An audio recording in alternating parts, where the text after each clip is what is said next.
Today is my fourth story on controlling a high blood pressure. The two factors that I learned on this journey that were impacting my blood pressure were stress and sleep. I learned that whenever I am stressed out, then my blood pressure also goes up. As I was researching, it turns out to be there. When I'm stressed out, my body releases what is called cortisol, which is a stress hormone. So what is happening is there, when I'm stressed out, I keep my body in fight and flight mode constantly, and it is called a sympathetic mode. So in order for my blood pressure to go down, I have to bring myself from that mode into another mode that is called a parasympathetic mode, which is rest and digest, a rebuild and repair mode. So that parasympathetic mode is where I'm supposed to be for my blood pressure to be in a normal range. So I had to learn a practice that will help me bring myself into the parasympathetic mode. And that practice is called a deep breathing of 4-7-8.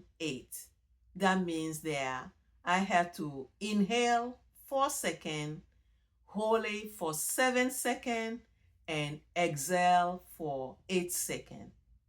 That practice is what has helped me a lot in controlling this blood pressure.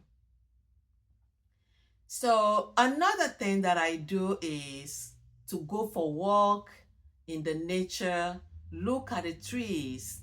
I try to relax, and go for walk and relax is another way to control my blood pressure. And I do those things on regular basis. Anytime I feel like I'm feeling a threat coming, then I will start the deep breathing. So another things also I do is to use ashwagandha. Ashwagandha is a herb that help, is adaptogen that help to decrease the um, cortisol, the high cortisol. So I also use ashwagandha sometime to when I'm in a high stress, to bring my blood pressure down. So the second thing is the sleep. Also, when I don't sleep well, my blood pressure goes up. So, as I research there, it turns out to be there. The same thing, they're just like the stress, the same way when sleep deprivation also can make my cortisol level to rise, which will therefore raise my blood pressure. So I have to learn how to regulate my sleep pattern, which is to support my circadian rhythm. A circadian rhythm is a clock, internal clock we have that help us with the sleep.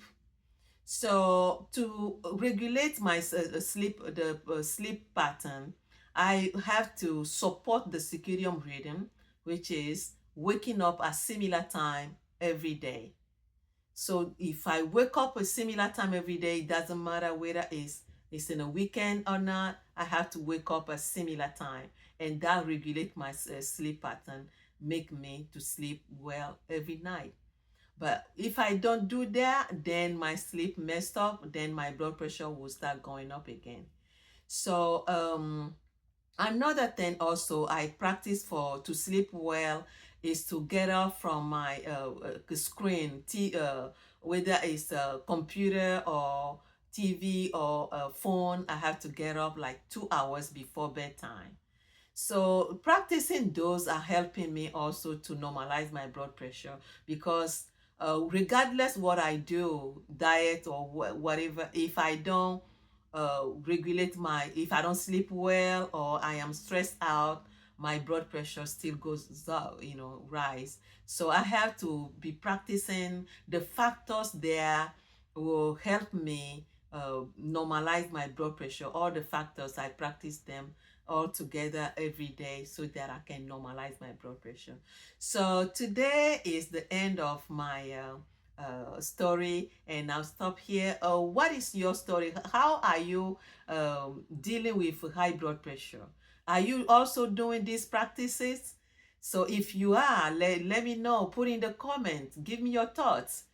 So this is the end of today's story, and I will continue with the next story in the next video. If you like this video, give me thumbs up, share, and subscribe.